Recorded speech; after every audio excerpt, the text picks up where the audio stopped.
Welcome back, ladies and gentlemen, to LCK Summer 2019. I'm Atlas, this is still Papa Smithy, and it was a long break, but we are finally back for Griffin versus SANDBOX. This is a huge matchup. Of course, SANDBOX was the team who were first able to show that Griffin could bleed back in spring. And it was a set-piece matchup for that reason, Atlas. It was such a big shift because Griffin had gone undefeated even in game score during the course of spring.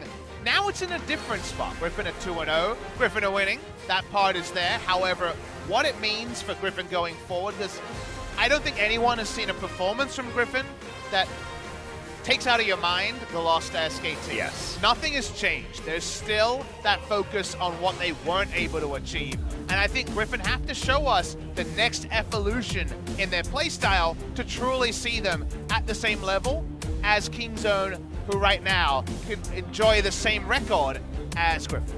And also, if Griffin fall 0-2, then they will actually be behind the FLICKR Freaks, who managed to take the first game off Griffin so far this season as well. Because, of course, Griffin winning 2-1 in that series, but it was definitely an interesting one, and one that it felt like anyone could win. Weird how narratives can always fit. Suddenly a FLICKR are rising up, and it wasn't just a one-off victory. Griffin versus SANDBOX.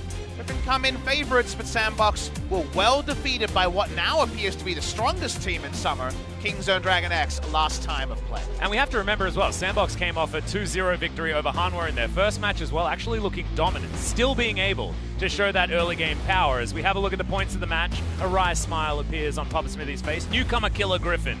Can they keep their perfect record against Damwon and SANDBOX? They are in a really good spot, but it's that perfect record in games, not just matches, games. They've never lost a game to SANDBOX Gaming or Damwon Gaming, like you mentioned.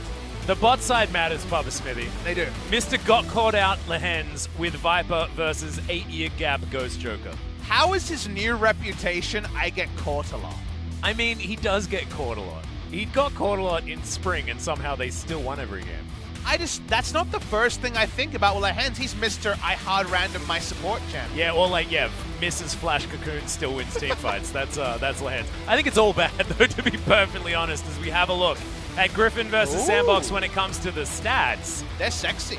Exactly. This is what we're talking about, right? We're talking about the fact that SANDBOX's early games have still looked really, really good. On the side of Griffin, there's still nothing to shake your head at, but not quite the powerhouse that is SANDBOX at 15 minutes. The SANDBOX are those YouTube commenters that always get in there and say, first. They're first in everything. First turret, first Drake, best gold difference between first to get a lot of gold. Yeah. They're popping off here, even after a loss, Atlas, in those games. Now, we should mention these are a bit facetious because there was the Sona Galio played against them, so there was some Frostmancy shenanigans going on. So I would say the first one, the gold difference of 15, is misleading. The other two, though, is just compliments to the side of SANDBOX. And this is going to be compliments to the side of Griffin, as Sword was able to actually play out this matchup better than we would have expected from Sword versus Noku. Funny old season so far, as there was the very close Baron secure coming through. Griffin have been playing basically Tarzan on the Sejuani every game, and given his history with the champ, it's very hard to argue. Yep. This was an unfortunate match for the FLICKR Freaks. They almost found it, but losing some smite battles in the Baron pit is not going to be great. But as it turns out, Papa Smithy, Viper is a pretty good player. He popped off. That was a real treat to watch. And this team, even sniping Keen, if you don't mind. That's a targeted ability, that one. If it's on Keen, it's a pretty good target. Yeah. We're going to watch what was a really entertaining series. I actually reviewed part of this series on my stream as well, just looking over some of the intricacies. And it was Kingzone really winning in the macro war, but there were definitely some good moments from SANDBOX where they this were one positioned, especially, right? Exactly, to win both games. Yeah. And this was, in fact, SANDBOX picking up a Baron after this, and I actually posed the question. I was thinking, like, most teams would just lose the game at that point. It was kudos to a Kingzone squad that wouldn't actually say die, and they were able to fight their way back in with back-to-back team fights. But this, honestly, would have been the death knell for a lot of other teams. And an honorable loss to Papa Smithy in 2019 Summer LCK is we were trying things, but the enemy did more things and did them slightly better. It's not like SANDBOX watched themselves lose. So there's things to work on. There's not a lot to work on for Summit. This guy is a monster. However, CSD at 15, I mean, I know these are facetious stats once again, but we have the top 2, apparently. Yeah, but Summit's taking names. 32.3, and that's not even with dodgy lanes. He's in 1v1s, Atlas, so... And almost doing 30% of his team's damage from the top lane. That is some Keen-style numbers right there. That is some Noggery-style numbers that we're seeing out of this squad. So certainly playing around Summit rather than Griffin just helping Sword through a rough lane. And if he has had to choose one surprise packet from 2019 Korean League of Legends, it's Summit. Out of nowhere, going from being the perpetual sub for a FLICKR Freaks in the top lane for, I believe, both Marin into Keen, and now just being one of our power top laners and legit top lane carries. Just shows if you sit behind the greats for long enough, then you're going to get pretty good yourself. But Griffin don't have that situation. These players came onto the Rift as greats straight out of the gate from Challenger, and we're not seeing any change in this roster whatsoever. In fact, neither of these teams will be mixing anything up, as you know. Griffin come in 2-0 so far when it comes to match score, but it's not the same Griffin that we saw dominating the early stages of Spring. But honestly, it's one of those dualities where they haven't passed the eye test like they did in Spring, where you were just hanging on every pick and every game and every move. However, if you just keep winning and you work that stuff out over time, you're still getting those match victories to be right at the top of the standings. Exactly right. Everyone's going to be looking in their calendars to see when Griffin are going to be taking on Kingzone Dragon X to see exactly how much the hype around Kingzone is going to be, because I feel like Griffin in the regular season are still that formidable opponent that you really need to try and get off your back. And SANDBOX are going to try and do it today, right now, as we introduce the players. Obviously, no change for them either, but what are we going to see when it comes to playstyle, and how are they going to tidy up some of the mistakes in the later stages of the game? Because I think they can run back whatever they're doing in the early game. That's looking phenomenal, but it's just tidying up the finishes that really needs to get them over the line. And here's where I'll give a shout out to their latest member. On the left, you see Comet, previously the coach of the FLICKR Freaks. Zephyr was the drafting coach there. They shared responsibilities at times, but the thing that Comet was most known for was research and number crunching. It's week 2. We already saw some very different approaches to the pick ban in our first series of the day. We're starting to feel like we know what teams want to first pick, what teams want to prioritize. What's the counter to that is what we're still learning, and SANDBOX will start the game on red side. Yeah, and of course, red side is the more exciting one when you're trying to mix things up like that, but it's not often that Griffin actually gets too phased by red side drafts coming out. They often just play their style. See whether it actually works this time around, though, because we know it can be very hit or miss. They definitely haven't been ratcheting up the game time. They've been taking their time and doing their thing, and Tarzan Sejuani has largely been their spirit animal. I'm really looking to SANDBOX to be the one to try to rattle the cage. I think Griffin and SKT will be Griffin and SKT and try to play consistent League of Legends. Not currently working for SKT, but we know they'll get there. I think it needs to be the Kingzones, the SANDBOXes to really rattle the cage. FLICKR Freaks is there as well. How are SANDBOX going to want to try to bend Griffin to their will? Because if it goes to Griffin style, history suggests Griffin win. Absolutely right. It was only that one game that SANDBOX were able to take in that first series, and that's not what you need in order to take down a best of 3. Interesting stat is the bottom side of the map is something that was mentioned in the points of the game, but honestly, I think it's very top-heavy this season for SANDBOX. At the moment, after their first week of play, it is 30% damage done on the top side of the map. However, Griffin, they're relying on Viper for 35% of their damage, Bubba Smithy. But they're relying on Sword, doing well on Jace. They've been picking a lot of Jace. They've had Jace priority where other teams haven't, and it's been paying off for them. MVP Summit, you see, on the SANDBOX side. I feel like they know what Griffin will do almost to the pick in every role. It's one thing to know that, it's another thing to beat Griffin. SANDBOX have been there before, at least in game score. Can they actually make it work here? Well, we'll see. We'll see whether those square glasses are going to work out for Sword once again, though, of course. He's that going to peripheral need vision. all of them, Atlas. Yeah, especially against this gentleman right here, and you can see that little smirk on his face. He's like, yeah, you got those cool glasses? I don't need them. My periphery's good forever. He knows he's a good player, which not every player does. You know, we've got some very reserved young men here in Korea. Yeah. You always love the ones who have a bit of swagger around them. And if he doesn't always show it, but he definitely has it. We have some Swedish fans in the audience. Hello to you from Sweden. He's got the headset on. He can hear us talk, Atlas. Oh, better not say anything against Swedish people.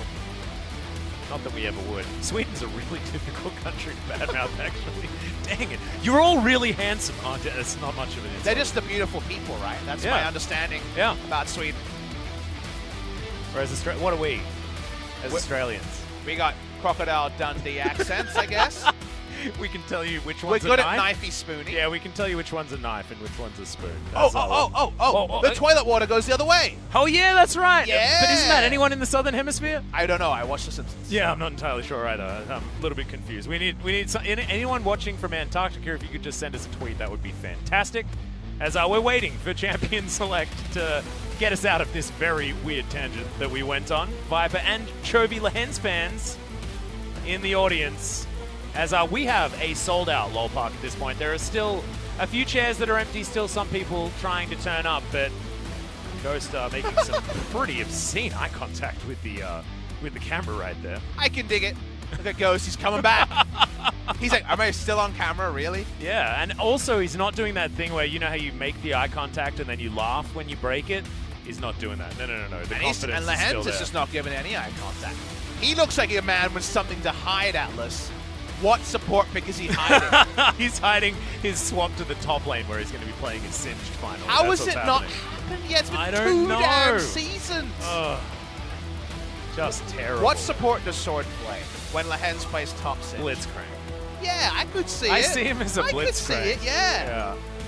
All right. I don't know why. That's just standing out in my mind as something that Sword would do, unless it's Karma, and he uses all that Frostmancy practice in order to play Karma support. I saw the Karma buff on the new patch. Oh, I'm God. so tilted. I'm actually really... I normally wait until I look at new patches if I'm commentating at the time, because I can get very confused. And I glanced at that one, and I don't want to look at it. I want to go on record, again. Atlas, before we get into Big Ban here. I hate every part of Karma. I just hate the champion. It's so annoying. Chakarez somewhere is playing another tank Karma I was game. talking about it on even Twitter. More mad. Yep, I was talking about it on Twitter, and Chakarez said that she's absolutely fine, no changes necessary. And go away, Chakarez. Yeah, you can just no. Go play Karma on some different private server where she can have the buffs. As we have Aurelia and Sejuani banned away so far. Griffin on our blue side to start this one off, as SANDBOX will be wearing their team colors that both of these teams are fighting over. No support bans in the first three, we'll notice, and a lot of double support ban Lux on blue and red side, and the Lux ban against Lehends, someone you would definitely anoint. Yeah. A capable Lux player. Has been outspoken with how much he likes Yuumi as well. So we'll see whether Griffin are going to be able to snap that one up, or whether that's also going to be banned now that the blocker pick has been banned out. Sejuani's gone, so what the Griffin first pick is for once actually consideration. Tarzan's made 4 games of Sejuani, 1 of Olaf, nothing else. Silas, like you say, power level-wise, feels right up there, but we should definitely point out a spade is a spade. Yep. If Sejuani was up, they'd have to have a counter strategy for it, you know. Griffin will first pick it. With Sejuani banned, priorities start to shift. Well, I'm looking at this last ban and actually nodding my head to Griffin, because there are 2 players that you need to ban Aatrox against. It's Keen and Summon. That is just absolutely a fact. They are too good at that champion. You can have as many counter picks as you want. Doesn't seem to work, as Yuumi's going to be the final ban, and Silas will go over to Griffin if they can find the button. I must admit, I really wanted some cute cats. I don't know if I wanted Sona. We're getting it, though. God, and I Viper overlooked Sona, potentially Lehends supports Sona, depending on the matchup as well. Yep, who knows what's going to go on here, as Summit does have the ability to lock away the Silas, was one of the best performing Silases that we've seen thus far. Do you have to take a support away from the Sona? And if so, which one, given that Korea has never had a Sona Taric game? Well, that's the thing. You don't need the Taric. I actually don't like the Taric as much as the Galio. I think Sona Galio is almost better. Well, I mean, with the global stream, most of our viewers are having PTSD about Sona Taric, but we've never had Sona Taric in Korea. Only team to ever play Sona Taric is SKT internationally. And they lost in the fastest fashion possible. Yeah, I don't remember that game very well. So I'm just not clear as to how SANDBOX are like, what do we take? I think Tom Kench. Yeah. Given Korea. And also given Lehends as well, who has been playing the Tom Kench quite effectively for a very long time. But now you see Tom Kench, and Taric's best lane matchup is against Tom Kench. So I think you just do it. Right? Yeah, why not? It was damned if you do, damned if you don't. You're definitely going to flash the Taric. This is almost like SANDBOX, like they're already on cleanup duty in this draft. It's the oh crap, what do we do? Well, Sonotarek's locked in and they now have to find something to counter it with. Ghost is a Draven play. Camille's really powerful here, but you don't have the Sejuani synergy to baby the laning phase. Any champion that deals with on-hits well is so good with Sonotarek. Hecarim jungle is also pretty OP, but it's not prioritized in Korea. You could also... first round? How about just the sword standard pick we talked about? They couldn't baby the Sejuani pick they love to go to, but they can just have top lane Jace and the potential of a Jace flex pick, and Jace does have priority into the Sylas if it does end up being top lane Sylas. Yeah, we've actually seen the Ryze Jace flex very flexibly in other regions as well as Korea, but the Varus is going to be locked in. This is a favorite lane for a lot of our LCK players, but I saw that grimace on your face, Papa Smithy. That doesn't look like a Draven to me. Because you're so tilted by SANDBOX, you're like, wait, do we take the Tahm Kench or do we take the Tarek? Wait, no one in Korea plays Sonotarek, we take Tahm Kench. And the moment you do that, unless you go ultra aggro like a Draven, you aren't going to be able to dominate. Like, what did we see work so well against Sonotarek over in the LCS? We saw Kate Lux, right? A really strong 2v2 laning. And also, you could go straight into the funnel if they wanted to. Like, things like that are also a possibility. Another option you see is Zyra Khan. Well, I mean, you already had Tahm Kench, so they were so punked by this draft. The first pick, Sona, forced SANDBOX into ultra defensive mode, and now suddenly they're going to need a jungle attention to actually get the full value out of the priority lane that Varus and Tahm Kench provides. Well, SANDBOX with their final ban, they can just first round the Ryze here, deny it from Griffin if they would like to, stop that blue side ultra flexibility moving even after all of those 5 champions have been locked in. So a lot of options here, though, as Talia is going to be followed up with a Karthus ban. I think they've been doing their Tarzan research, Papa Smithy, much like we were. Tarzan has the most incredible solo queue record you can imagine. He's currently rank 1 and rank 6, always pretty good, but we've had that before. Total had top 3 accounts at one point years ago. The thing that I noticed is on his main account, remember you have to play, because otherwise you otherwise it decays. Decay very quickly. He has not lost a solo queue game on his main in 17 days. He's not playing every day on that account. He's on the rank 6 secondary account, but he hasn't lost in 17 days. It's ridiculous. Silly. It is so silly. As he's also been playing a lot of Kindred Pop. It might be an option here, given the fact that we've got Sonotarek in this game. His win rate's just amazing. Obscene. His Lee Sin has been his most played recently, so going to move away from that. The Karthus ban, as you know, this is Talia's one of his most infamous champions, I should say. Yep, I do really like this Lee Sin pick here, just to go back to the draft for 1 second, because Tarzan, the only other champion that he played was the Olaf, that hasn't actually been banned this game and has been very successful internationally. So picking the Lee Sin here does act as a bit of a blocker because people do like to pick the Lee Sin into it. Also has a degree of risk when you're playing around a Sonotarek lane that won't have priority, so Olaf might not be able to invade. However, still going to do it. Play topside, or you can try to circumvent expectation. It has a pretty decent match. It's kind of skill matchup into Lee Sin, but like you mentioned, asterisk with the fact that the lanes around it aren't that powerful. He sticks to what he knows, and apparently that's a Piggy and the Berserker. Thing I do like about it is the fact that if you run him in there with Bastion on him, the Cosmic Radiance is pretty powerful, and especially alongside Song of Celerity, meaning that he is the stickiest Olaf you could ever have. But his job here is a really hard one, because just like we talk about certain champions being out of sync with others, this will probably be a warrior Olaf trying to get a game done with lots of losing lanes around it and trying to find relevance. And if you get that first kill, start snowballing to an ungodly damage, you can just play around the Jace and then Sonotarek get free scaling. If it doesn't go your way, it can fall apart very quickly for the Olaf. Well, they were hovering the Syndra, which I didn't mind for the long-range non-committal CC portion, but Dove is going to switch his mindset over to the more short-range Cassiopeia that you struggle to run into head-on. Both the Griffin Soul lanes can contend with Sylas, not always the way in a draft, so they actually have kind of freedom of expression here. Again, you almost always assume top lane Jace, but I think mid lane Jace is going to have a lot safer a laning phase against Cassiopeia, so they gave themselves flexible options. I think that's why SANDBOX showed a bit of pause, just like they did after the first pick Sona. How do we for sure win this draft? It's not that trivial, they decide to go for a little bit more of a suffering mid lane matchup to get a strong lane top side. One of the advantages for Griffin to do this is the most graphically disparate in terms of geography. Yeah. It's the furthest away from the bot lane that should be pushed in, so it gives Jace a very clear target of where to play. And also the last minute switch means that they're going to keep it up into the air until very, very late in this draft. It means Chovy will be on our Vladimir in the mid lane, and Sword will remain on that Jace, as we'd expect for Griffin especially. A different look, but certainly a Griffin draft if you look at it, right? If anyone's going to pilot the Sona Taric, it is going to be Griffin, as this is the answer on the side of SANDBOX. Silas, super high power, and in the hands of Summit as well. No question mark for me when it comes to who's going to be playing Silas, because Summit is too good. And no question on what to cue the viewers from my side. The jungle matchup decides this one. If Olaf gets going, Sona Taric have a long leash, they farm up, and they win late game. And late game is a Griffin certainty. However, if Olaf falls behind, the whole draft could fall apart. Well, see what happens here as we get onto the Rift for game number 1.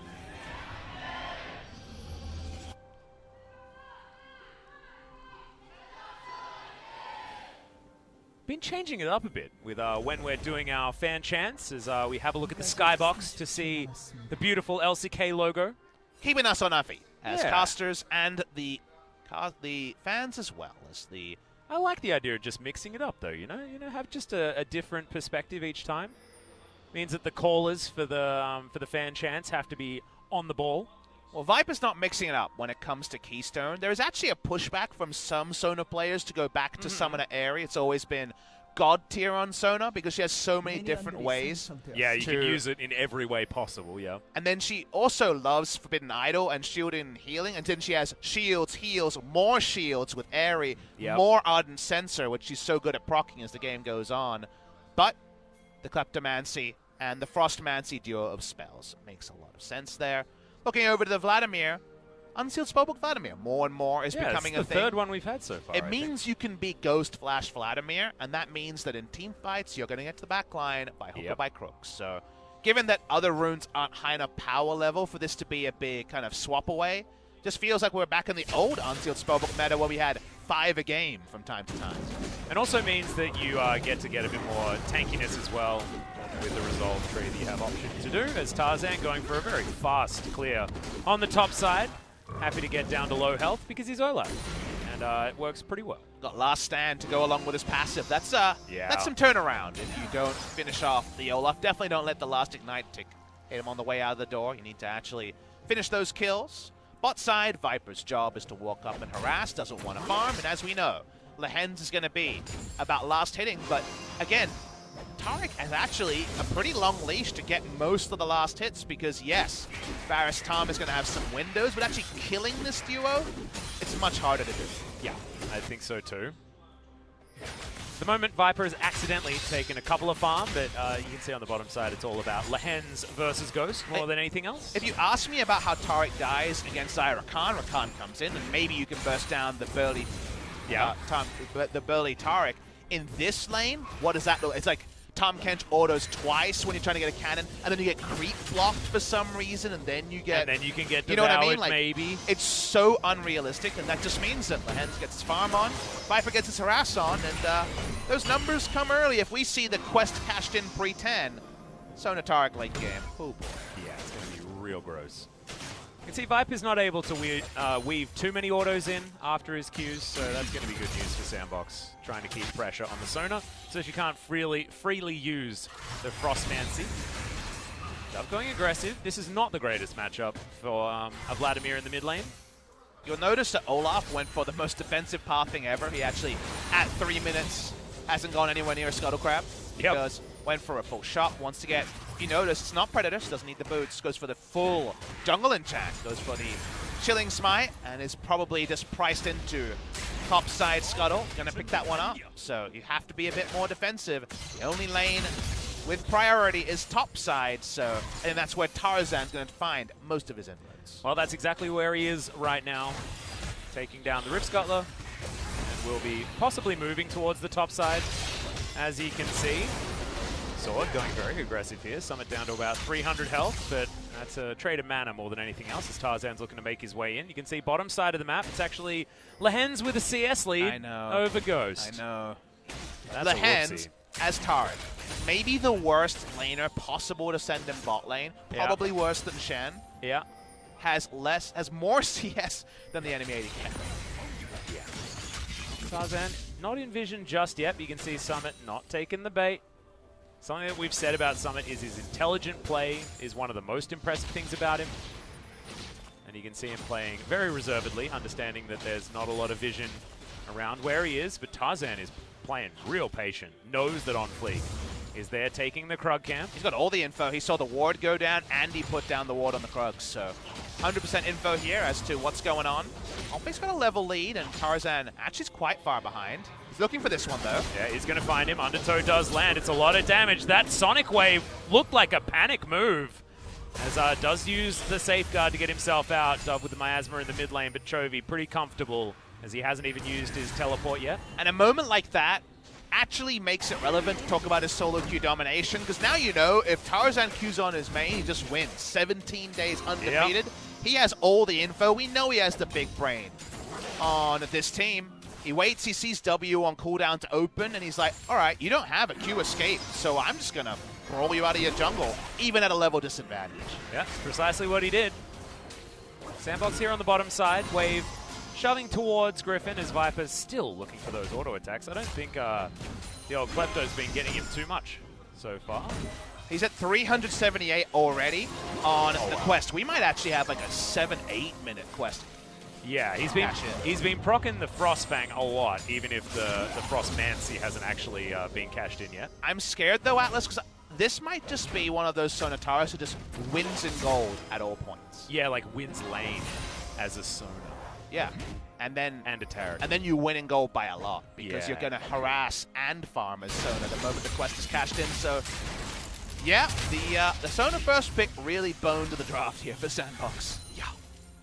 Well, I mean, that's what we were talking about in the draft as well. I mean, it was the oh crap response to how this one was going to go, and it looks like SANDBOX haven't quite figured out the optimal way of navigating it. Early days, though, as Griffin are ahead in gold by only 400 at this point. Just feels like it gets, it definitely gets worse before it gets better. And by gets better, I mean there's a new game on the horizon. Griffin already have a 400 gold in bot lane. I know, that's, yeah. And they want to back now, though, so Tarzan walks up and says, okay, we're walking into the lane. I mean, somehow Lehends just walks up and dazzles them too. OnFleek down here, but I think they're well and truly aware that a back timing is being looked for. OnFleek once again. Smacked in the head, but otherwise not too much to worry about. Remember, my God, is it... Oh my God, it was a 7-minute transformation. That is the dumbest thing. I just want to swear. That's how angry Me too. This is ridiculous. All right, so Sona Taric one lane, and Jace is doing well. So it turns out Warrior Olaf's got 2 lanes to juggle around Atlas. Are we back in the first series, Papa? Are we back in the Hamar of FLICKR, just Hamar rolling over and dying series? Is that what it is? Because that's what it feels like. I'm just hell. Yeah. All right, well, so you know how it's that late game win condition? I think the mid game win condition's looking pretty good. I mean, it's just, I don't know. I think it's just winning at this point. I don't think you talk about win conditions. I think they've done it. We did it. We got over the line. We outscaled them at 7 minutes. How has he already completed the quest in 7 minutes, Pop? I don't understand. Well, you see, Taric got every CS for free, and unfortunately, SANDBOX didn't pick Draven, so yeah, they lost lane. Well, Chovy's now going to play aggressively against Dove. Dove might feel enough pressure to take the bait, but it looks like the answer is going to be no. Let's use all our words, because right now we're using kind of masking words. Yes, okay. To be clear, Sona's job was to harass to 500 gold in Quest, went back for the early teleport to get the upgraded Frostfang, and now has finished the quest. You can see 1 ward available for the Sona next to her 000 stat line. That means she can now farm and also get the 22 gold for every harassment she does. Lehends might just farm because he wants his items. That's the amusing point we're in. Yep. But that just means that Griffin get way more gold in the bot lane. And we've seen the quest come in as late as 14 minutes in a Sona Taric bot lane. If it comes at 7 minutes, you can do the math there and tell that's a problem. And it's just ridiculous. Looking at Lehends sitting on 65 CS against a ranged opponent. I can't look at him anymore. It's, oh my goodness. And Empowered Shock Blast was very close to hitting Summit. Better players can juke better. First ever Sonataric in Korea, and all you can think is, man, this was late. Yeah. And also, like... if everyone's farming, why not Karthus jungle? If everyone's farming, why not Sonataric? Why not else Victor? And that's what those champions often represent, is Sonataric reaches the late game with their gold, almost never lose. If you're wondering why, you're going to have an extra Sightstone or extra wards, so you're going to be able to have basically full health, because Sona's scaling purely with levels and items is among the highest of any champion in the game. Corki was always a champion that did items and levels. I think Sona's kind of Corki to the next level, with the fact that she wins games with her sustain, initiation, and even damage as the game goes on. Deft called the champion outright overpowered. And that means that Sona is kind of getting all those things, Atlas, going to get all those things nice and early. And the thing that people miss is, it's not just her damage. The aura she provides with her Q, which is the first max, has a pretty decent AP ratio. So it just means that any auto attacker, so I'm looking at you, Olaf, and Jace, actually is getting like 150 magic damage in auto in the mid to late game amongst all the other advantages. So if we're looking at the gold now, it's 5,700 to 6,000, so this only gets bigger as Viper and Lehends can push up. Yeah, and you also have to look at the difference between Lehends and Joker. That's where the big money is for Griffin on the bottom side of the map. Back comes in from OnFleek, doesn't find any inroads to getting any sort of gank working on the bottom side. Chovy comfortably farming here against Dove, which is not something I was expecting to say as this matchup, but he's only down 6 CS, and you'll take that any day of the week. As Vladimir into the Cassiopeia. And yeah, Griffin are the Gathering Storm team. It's Vladimir, enough said. It's Sonataric, enough said. It doesn't even matter what your other two picks are. They could be Fiddlesticks and all sorts of things. Doesn't really matter. They're just going to be along for the ride with the Vladimir Sonataric. And like we mentioned, the other two champs actually synergize with the Sona aura. So lovely stuff there. So well, unfortunately, I mean, Vladimir does too. It does increase your AP at the same time. That's true. If Sona wasn't good enough already. SANDBOX need to be doing stuff. The drop hamstrung them, and sadly the play has also been predictably slow. And now we're already talking about the scaling being done comically early. And also Summit's trying to come down to stop this Rift Herald, and he's unable to get there. Just smacks back with a hammer. That is going to mean Shelly is going to go down. Almost 12 minutes on the clock, and that means Griffin will augment this lead with our further advantages in turret plates. And Tarzan can basically put it anywhere. Yeah, top side. Sword knows he's got friends. Yep, OnFleek's going to look for this Q. Not going to follow up with the Resonating Strike as Tarzan looking to jump down. And that follow with the crescendo was stunning. Better than a follow. Viper. There's a cast animation as a prediction. Beautiful stuff from Viper. Ghost pushes in bot side. Rift Herald down. Top turret with lots of tasty plates soon to follow. Yep, that's going to go to all three. As Viper picks up even more money on this Sona. Lost chapter already done. He's going to start doing some damage relatively soon.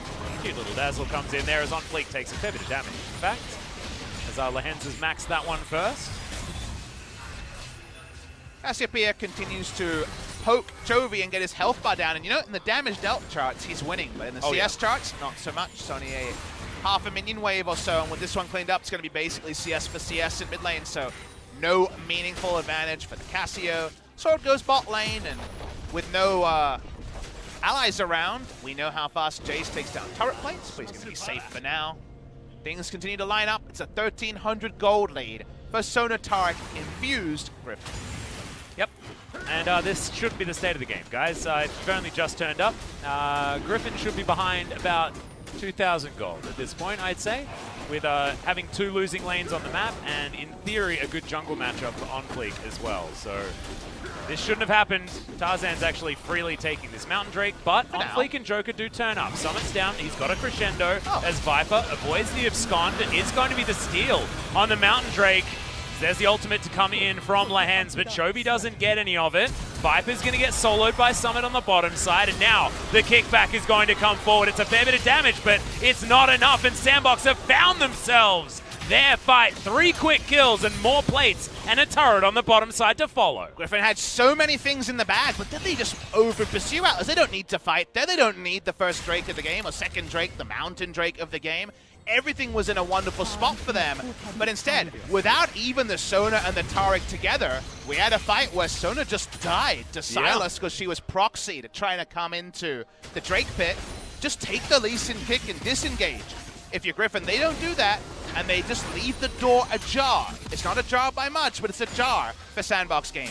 Well, SANDBOX have actually brought it up to that 2,000 gold lead that I was just talking about. So there we go. SANDBOX also able to steal away the Drake, so that's 2 in comparison to the 0. And let's have a look at how this one went. It was a fight on 2 fronts, and Summit got everything out of it. But then it's the other side of how disconnected it is from what this comp will be. Yes, at some point, you have enough AP and auras to fight as a 5-man group. You're basically a silver comp. Press R and run it, though. Whoever it is, pressing that button. You're not, in this case, 2 skirmishes, one where Sona's not present. Here's the replay of the top side, though. Sword interrupted the teleport from Ghost. Oh, the sidestep. Yeah. Only just, though. Yep, had to be the sidestep there as well, otherwise Sword would have clipped a minion. So I definitely not saying that it is a miss from Sword by any case. And the coach might be clipping Ghost and saying, come on, mate. You need to be a bit more aware of your surroundings, because he was rudely interrupted in his attempt to make it into that fight. Well, it's not over just yet. SANDBOX find themselves in a position where at least they have a gold lead now. The problem is that Sona is still on the enemy team, which is always a bad thing as you approach any sort of parity. Current plate's necessary evil for SANDBOX to stay competitive in this game. OnFleek looking for an inroad. Ooh, that was close. Doesn't have flash, so Dr. Gradient's on cooldown as well, Atlas. Yep, that's true. Close to being back up again, and that's when Griffin will be feeling a little bit more comfortable to get outside of their base. That control ward's in an odd spot there, Sword, but OnFleek going to ignore him and just looking to get some more gold into Ghost. Local gold going to go over to the Varus very comfortably. He's already farming very, very well. 16 minutes. Actually just spot a ward jump kick behind the turret. It's actually intentionally there to spot. It's not actually that he missed the tri-bush. It's because he has 1 ward on the entrance, which I believe just timed out, and then 1 ward to spot kind of the more creative path over. So it definitely looks wonky, and if it's solo queue, someone messed up. But cool little ward there from Sword, knowing what gank paths a Lee Sin is likely to take. Yeah, the possible ones. Someone on the bottom side will finally see the Vladimir here. Although Vlad looking to get out of there. Chovy going to be pretty calm and collected so far in this early stage of the game, just because he is Vlad looking to scale. Gold lead not changing too much, but at the moment you can see SANDBOX actually able to move towards this outer turret in the mid lane. Olaf able to walk up and wave clear and help them, because obviously Sona needs time to fully push a wave. Only has 2 minions hit with his Q. Walks up again. Here is Tarzan trying to buy time. That's a Hemo Plague just to reset the hijack, guys. Zoning Hemo Plague, something we've liked to talk about for many times, but it's not as silly as that, as straight to the Sanguine Pool goes Chovy. OnFleek not going to find too much. Didn't have flash anyway, but was looking for a potential safeguard play. Nice accuracy, but was revealed on a ward with Chovy. That's how it became so trivial for OnFleek.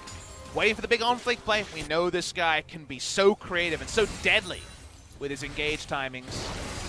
But now at least, anything that keeps outer turrets up is happy news for Griffin. But more skirmishes like they found earlier on with a disconnected Sona is great news for SANDBOX. They do have pick options. They do have ways to take control of a jungle if things go wrong. Like, you're never going to be able to face check a Cassiopeia. That's just how it works, right? So if SANDBOX can get control of areas around this map and find positions where Griffin can't actually afford to get onto them, then they will be able to get themselves into spots where they can take some control. However, they need to start that one off, and they're going to start it here as Ghost throws out the ultimate. Crescendo lands only onto OnFleek, as that's a really cute little safeguard to stop the resonating strike, and Flash and Crescendo out of Viper. He baited out the Flash. That was next level by OnFleek. He was under no risk because he was always planning to bail out before he connected with the end of the resonating strike, and he gets the Flash out of Viper. Viper doesn't have his transformation on his Archangel, so he's so scared with the brittle Sona to walk up at any moment. And now Mountain Drake has just spawned. The timing couldn't have been better for SANDBOX Gaming. We thought that this composition out of Griffin was going to be unbeatable given their advantage that they had early, but it's 2 little skirmishes that are working. So far, flash forward from Chovy, though they do take down the Mountain Drake.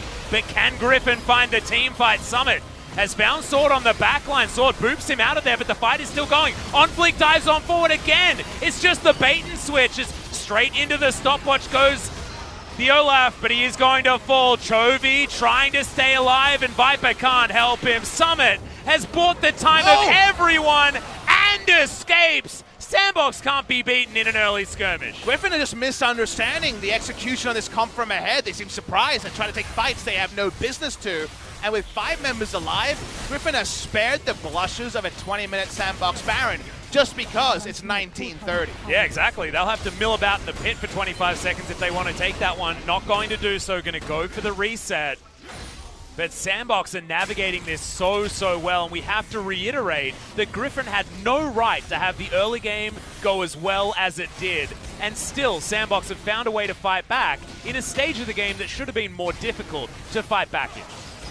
It is almost impossible to consider a better early game for Sonatarek, a champion pairing that's known to close out games, but you need levels and items and just in general gold in the game to be able to dive in, and Griffin are just taking fights. They have no, and I mean no, incentive to take it all. Yeah, and he saw Lehends, like he got broken off. He was thinking about helping Sword, and then he leaves these two to die, and Summit doesn't even go down. Picking up the shield from the abduct. And I think SANDBOX are just dumbfounded because these are Chovy flash-in fights twice, where the Vladimir's going alone, or at least you'd have to assume with a course. That sounded like a ping pong ball? And also looked like it was a blind high five as well. That was sick. Do you reckon we could do a blind high five? I don't try? No. We might just slap some headsets I can barely off each do other. high fives that I can see, Puff Smith. That was amazing. He's still looking at the screen, just high-fiving off to the side. How do we coordinate when to talk then if we can't coordinate our high five? Because I don't have hand coordination. That's why I'm a caster, not a player. Ah. I got mouth coordination. That's why I'm a caster. Well, Griffin decided they're going to have to fight, and look, the enemy's on Baron. This one makes some sense. Yep, teleport in from Sword. They do just break away, though. SANDBOX, they've already got something out of this one. They don't need to press it. They don't want to. Remember, this time Cosmic Radiance and the Crescendo both available. A little bit more difficult is this battle, but Summit, curiously enough, does have himself the Cosmic Radiance, slightly less valuable given no Bastion availability. However, Q's going to land there from OnFleek. Doesn't go in. Any stalemates are fine for Griffin. Giving over a Baron is the one way that the early game might just be turned into nothingness on the side of Griffin. Even the teamfight losses should not matter with how strong Sonatarek has looked globally.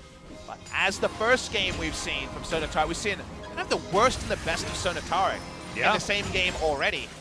Still waiting to see what it all means. Griffin need to be defensive, but not necessarily fully pull the trigger. It's a themes from the Sona. Some more sustain, shorter cooldowns, but not the Lich Bane when the damage quotient of Sona starts to turn around. And you've also now got SANDBOX putting the pressure on Griffin. The bottom inner turret is being sieged down. I have a feeling Summit might even be able to take it here. Teleport advantage done. He indeed is able to get rid of that one. Walks away from the cannon creep as he knows a teleport might need to ensue as Griffin are around this area. SANDBOX, though, they're not letting them in. The goalkeepers here in the river are really making things work as SANDBOX understand that if the 4 is just milling about in the river, Summit can get all the work done in the side lanes as Dove is even able to get rid of a minion wave himself. So, how do you approach the rest of the game as Griffin? Is an interesting thing to consider.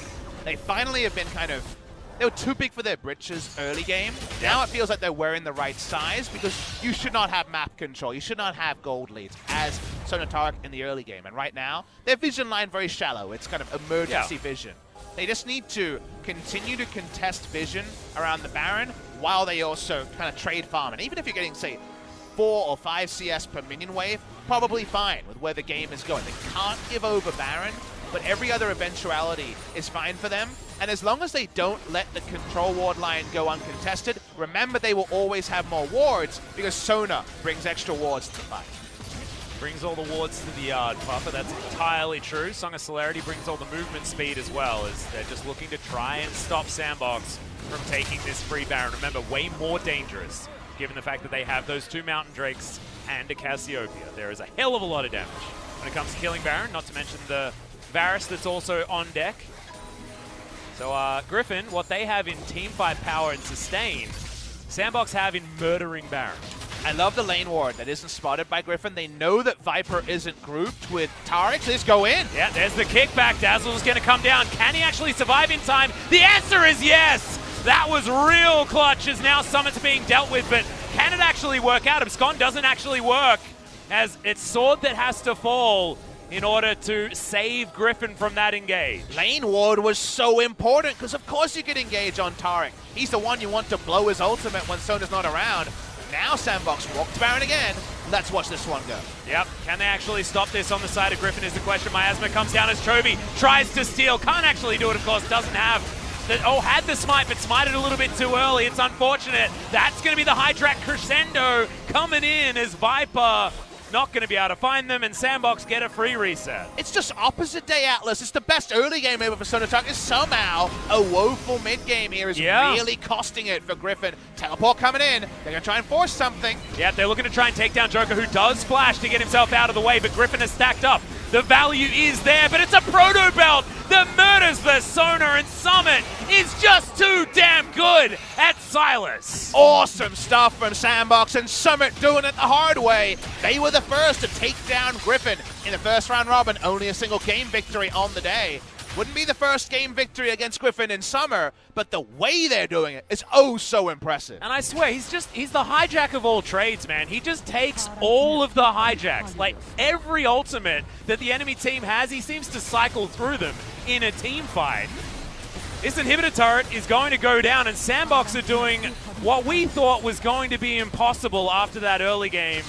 And they've turned it all around. You have to say that some of it comes from whoopsies on the side of Griffin, but decisive fighting is what wins you games in this meta, and SANDBOX have done their homework. You just haven't seen a game be so over for Griffin's side. You're like, wow, they've got so much early game. How could they ever lose this game? But we're living it, Atlas. It's happening in front of us. They're making so many mistakes on execution, and it just feels like you reward them for their drop. We love the SonaTarek lock-in. It left no options for SANDBOX, and they did so much right, but a comedy of errors. But this was just some great opportunism. First, seeing in the mid lane how split Sona was from Tarek, and the fact that Sona and Tarek haven't been BFFs has caused most of the problems for Griffin so far in this game. And also, Griffin are trying to play this teamfight stack on the Sona composition in pincer maneuver fashion. It's just not how it's supposed to work, as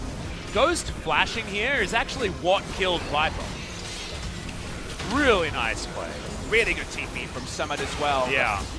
It really is opposite, Dave. It really is. Because how can you give SonaTarek the most resources early, and they're like the hardest scaling duo, the synergy is there with the rest of the comp, and then just outplay them again and again at every turn mid-game? If SonaTarek get bound, it's the most lights out ever. Yep. But now, while it's not over, it just feels like SANDBOX are a couple of picks away from ending the game. Griffin all grouped, but is it too late? Yep, Griffin getting hustled, but there's going to be the hijack crescendo. Lehends, Cosmic Radiance now on cooldown. It's exactly what SANDBOX wanted. No way that Griffin can walk up now and the next inhibitor is going to go down. 30 seconds on that Baron buff as Summit can turn into Jace at any time. I don't think he'll need to. You can actually take down the inhibitors much faster, which is why I could imagine he'd want to take it. But and you get some style points as well, Atlas. Remember, Pawn stayed as a Jace for a very long time when he was playing Silas in spring. That was a lot of fun to watch. But now the transition towards the bottom side, aided by the Abyssal Voyage that Joker has access to, of course. And SANDBOX looking to break the base in the last position and make sure that Griffin barely have any inroads back into this game. It is a SonaTarek comp, so in theory, we should have good things to say about their comeback mechanics, but it hasn't worked out just yet. Speaking of not working out, OnFleek tried to get in. Chovy has a great position on the flank as he moves on over Hemoplague onto almost everyone as the crescendo lands. Summit gets gobbled up, though they're still turning it around. 2 kills already for SANDBOX. This may actually be it. It was the perfect flank for the Vlad, but he ends up in the death chamber. The perfect flank comes too late. SANDBOX Gaming, a huge come-from-behind victory. Yeah, absolute upset here from SANDBOX, but no one's upset seeing this happen. Sona Tarek just lost a game after a beautiful early game, and no one could have wanted this more than us, Papa. It looked like Sona was unbeatable, but look at her just fall down. We waited and waited for the Sona Tarek that seemed primed to be the perfect pick, both in this draft and for the Korean region, as the reputation currently is held. But SANDBOX just rewrote the script again and again. Every predictable plot point was subverted by smart wards and choosing the right fights. The onus was on them. If you make a mistake, the game lockout of all those extra wards and the insane, consistent sustain that comes through from Sona Tarek has been on the world scene for everyone to see. LEC, LCS, everyone knows Sona Tarek, and yet in this game, somehow we have a very notable Sona Tarek game in both the best way possible and the worst way possible for Griffin. Yeah. I don't know. I mean, it feels to me like we need to be celebrating SANDBOX, but I can't help but think that Griffin dropped the ball. After having an early game that fell in their lap, they weren't able to stay with it and push that further forward. Instead, they got a little bit complacent, lost a couple of team fights, and it was over. When you have the scaling comp online, or at least ahead of the curve so early, it needs two to tango. It can't just be Griffin stuffs everything up, because they have a very forgiving comp. It's actually both Atlas, because SANDBOX made those great capitalizations on deep wards. The deep wards, or even just Summit first finding the Sona separated, and then actually finding the Sona engage opportunity when Sona was separated. First in the bot lane with the 1v1 kill, and then going on the Tarek when they saw Sona in mid. It was those two moments that really shifted the game. Yeah. Just incredible stuff. I was ready to count out SANDBOX Gaming, but I love it when surprises like this happen. I was just reading comments on the internet about how this meta is so difficult to come back into and games are so predictable after early games, things like that.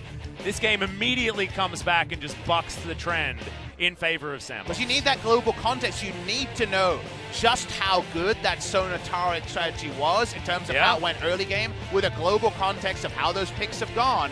We don't have that because it's our first Sona Tarek game in Korea. So if you are one of those global viewers that watches the best of every region, you know how big that Griffin comeback was, that SANDBOX comeback was. Absolutely. I'm looking forward to seeing whether we see more Sona in this series, whether it's the Sona Galio this time around. We'll have to find out after the break.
우리 바로 형 탐켄치 나 먹어줘. 가시불 있어. 알아. 오케이.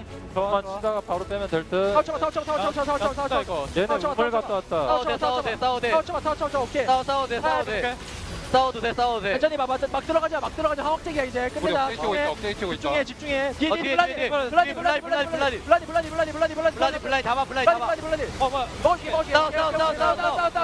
싸워. 이겼어. 가자. 끝났어. 타릭 봐줄 수 있어. 타릭 마무리합시다. 타릭 슬로.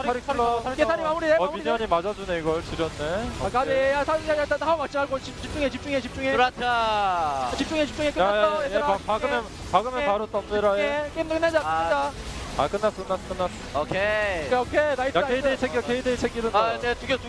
KD 챙기든가 KD. 죽어주지 마. 나 야 KD. 뭐야 이거 오케이, 나이스. 나이스.